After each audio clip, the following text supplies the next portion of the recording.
Welcome to our journey through the fascinating stages of human development.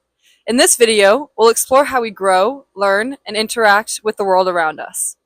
We'll be looking at key theories from some of the greatest minds in psychology: Piaget, Erikson, Vygotsky, and Bowlby. We'll also be conducting interviews to see these stages in actions. In the sensory motor stage, which is birth to 2 years old, infants develop object permanence, meaning they understand that objects exist even when they can't see them. I'm here with the parent of this child, and I'm going to ask him a question. How does your child respond when they can't see their favorite toy? Well, at first they seemed confused when I hit it, but now they actively search for it and know it's still there.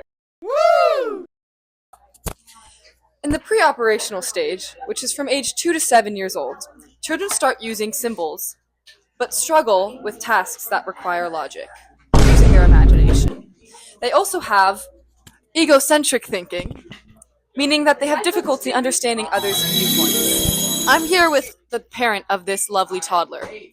Can you think of an example when your child thought everyone saw things the way they did? Yeah, when he asked me to play with him, he insisted I use the same pretend items he was using, even though I told him that I preferred something different.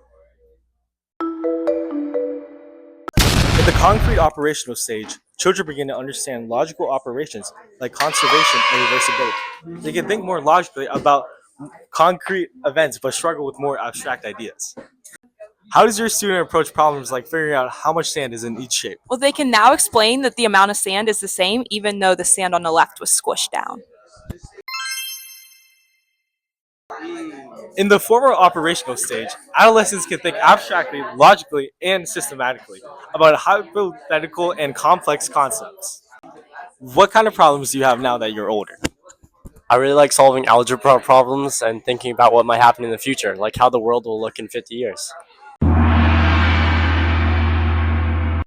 Next, let's explore Erikson's theory of psychosocial development, which describes the 8 stages of human development, each with a specific challenge. How does your baby react when they are comforted? Well, they calm down quickly and seem to feel secure in my arms. I think they trust that I'll be there for them.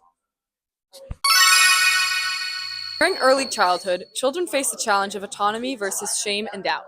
They begin to assert their independence, making choices like picking their clothes or trying to use the toilet. Support and encouragement helps build their confidence. What has your toddler become more independent with recently? Recently, he's been really wanting to dress himself. Even though it's a little messy, it's all right because I want him to feel proud of his abilities.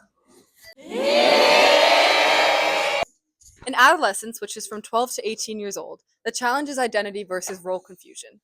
Teens explore their personal identity and who they want to be in the world. So, have you ever felt unsure about your future or who you want to become? Yeah, all the time. I keep changing my careers and I'm still trying to figure out who I want to be. In young adulthood, ages 18 to 40 years old, the challenge is intimacy versus isolation. Young adults form deep relationships and seek companionship. What do you think makes your relationship strong? We communicate openly with each other and support each other, which makes me feel close and understood. In middle adulthood, the challenge is generativity versus stagnation. Adults seek to contribute to society through work, family, and community. Those who feel they are making a difference experience generativity, while those who feel stagnant may struggle with a sense of unfulfillment. How do you feel about your contributions to society or your family?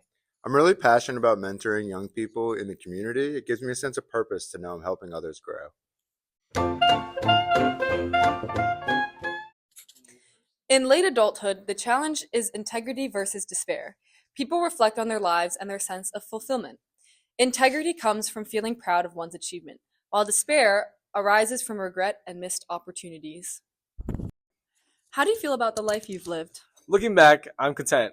I've had challenges, but I've also experienced so much love and fulfillment, and I'm at peace with the way things turned out. Lev Vygotsky believed that social interaction and cultural context play a major role in cognitive development. His key concepts include the zone of proximal development, also known as ZPD, and scaffolding.